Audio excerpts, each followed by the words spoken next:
It's almost Thanksgiving, and even though I'm Canadian, and I've already celebrated Thanksgiving, I wanted to share with you a film that not only highlights the occasion, but one which also happens to be my favorite movie, and one in which I'm grateful for. If for some reason you don't know what I'm talking about, here's a clue. Hoo-ah!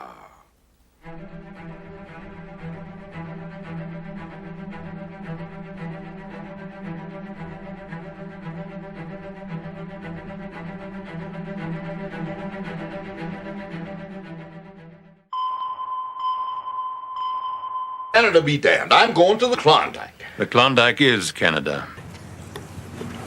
Giorgio, you be doing just fine, brother. Thanksgiving is a time to be thankful. Uh-oh. We got a moron here. Is that it? That shouldn't come as a surprise to anyone, and there are far more important things to be thankful for than movies. But given that movies are our bread and butter, we're going to stick to the cinema. More specifically, 1992's Scent of a Woman. I'm grateful for this masterpiece for several reasons. On a strictly filmmaking basis, Scent of a Woman has it all. Great characters, beautiful direction, outstanding performances, a rich, solid script, and a score that's both alluring and delightfully haunting. But before we get into that, a little background on Scent of a Woman. Scent of a Woman starts with our lead, Charlie Sims, played by Chris O'Donnell. And just to be clear, it's Charlie. Hello? Harry? Chaz. You going home this weekend, Chaz? Oh. Well, Chuck, you gotta do what you gotta do. Charlie. Or Charles. Sorry. I can't blame you, though. Chuck is a... Hey, wait a minute. What? Just take it easy. What for? You want me to lay off him, Chucky, because he's blind? My friend's name is Charles. He doesn't like to be called Chucky. Charlie is a blue-collar high school student who had the good fortune of attending one of the country's most prestigious elite schools. However, his luck runs out when he and another student witness the preparations for a prank on their headmaster.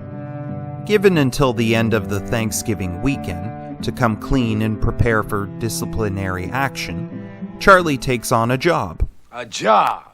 Babysitting blind, crotchety, retired Lieutenant Colonel Frank Slade, played by Al Pacino. Unbeknownst to Charlie, Frank has different plans in mind. A weekend trip to New York City. That's in New York, son. New York State. Where Frank hopes to take A little tour of pleasures. After that, I'm gonna lie down on my big, beautiful bed at the Waldorf and blow my brains out. With few options in hand, Charlie goes along for the ride, and the two experience a weekend unlike any other. Now, it's called Scent of a Woman because Frank has a unique sense of smell, which, well, has a knack for identifying a woman's aroma. You know, I detect a fragrance in the air. Don't tell me what it is. Ogilvy Sisters soap.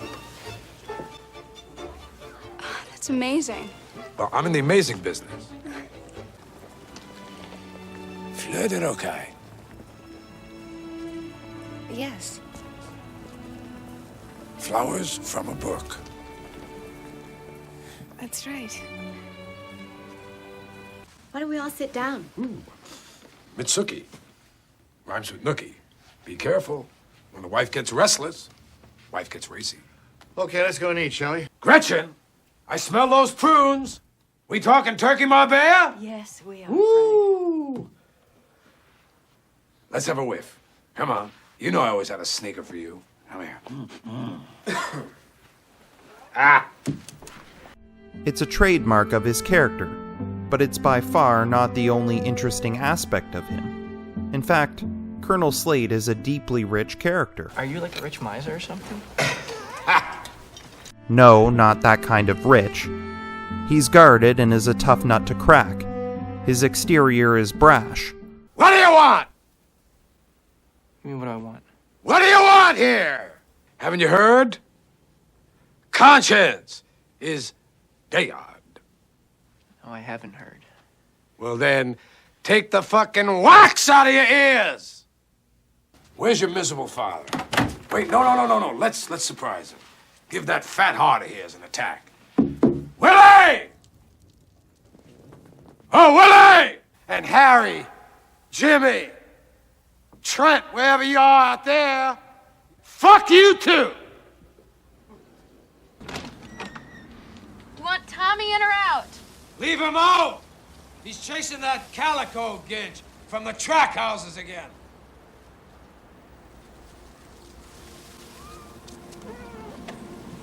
Down deep, the man is a lump of sugar.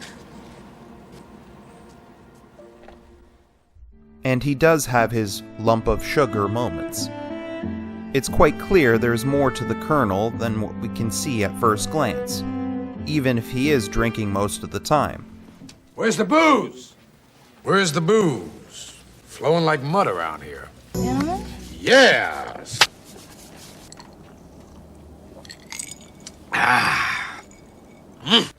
Clear them little bottles off.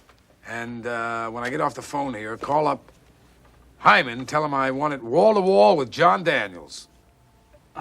Don't you mean, Jack Daniels? He may be Jack to you, son, but when you've known him as long as I have, that's a joke. Try to keep him down to 4 drinks a day. If you can keep him down to 40, you're doing good. He's complex, which is what makes him such a rich character.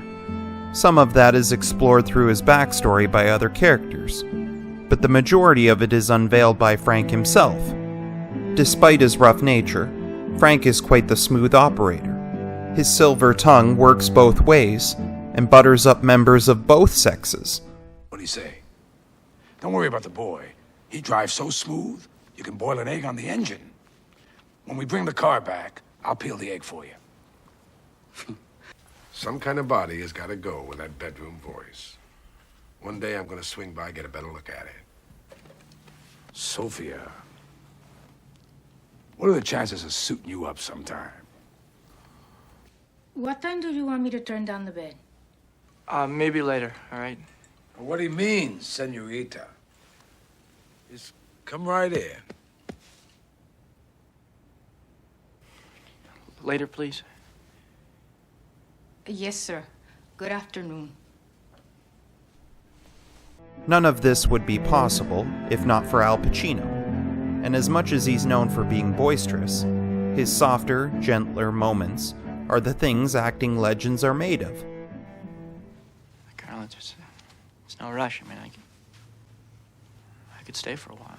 Oh, Charlie, you already give me a day. And for that day, I am eternally grateful. Frank. Goodbye, Willie.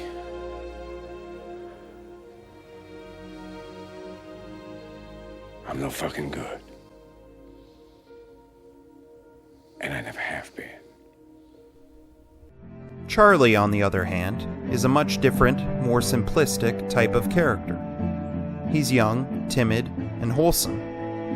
In no way is he assertive, which gives him an aura of both innocence and helplessness. He's a fresh sponge to soak up all that Frank has to offer, and he's enough of a blank canvas to allow us to project ourselves onto him.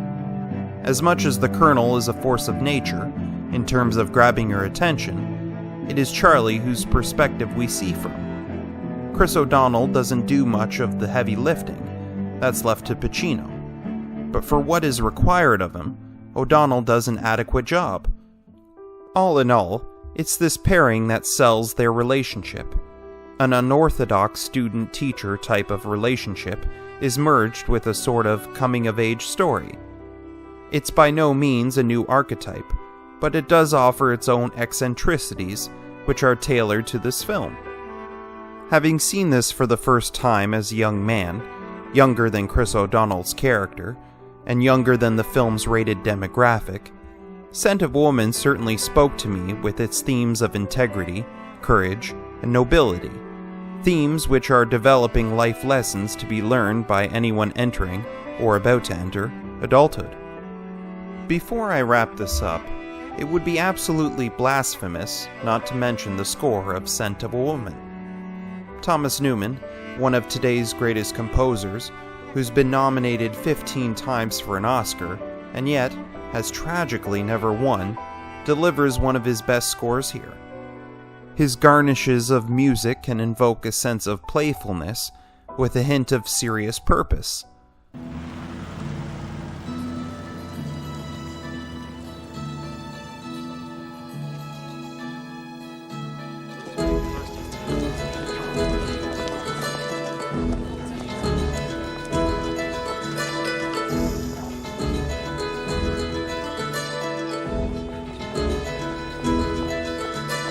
Time me.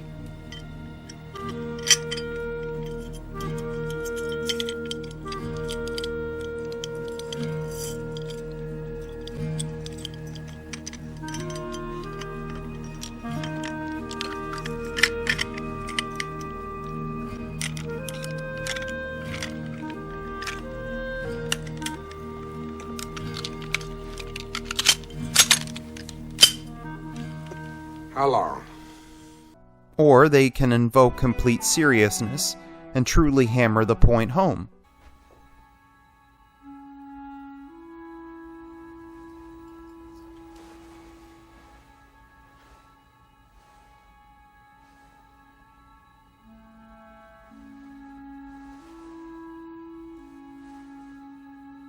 You're back too fast.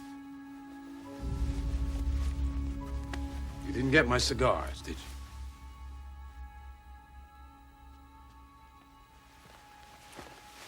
Get out of here, Charlie. And with reoccurring accordion, an added layer of charm is the glue that holds it all together.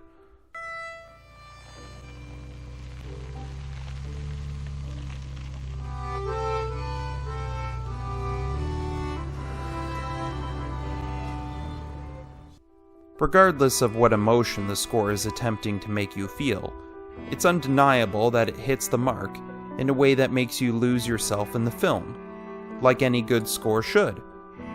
The fact is, Scent of a Woman has so much going for it, it's almost too much to cover in just one short video. Whether it be the way the film showcases New York City, or the Colonel's deep-cut references to culture and expensive tastes, Scent of a Woman is a wealth of riches, which requires multiple viewings to catch all it has to offer. Given how concentrated this film is, and how rewarding its elements turned out, it almost has to be seen to be believed. And for that, I am eternally grateful.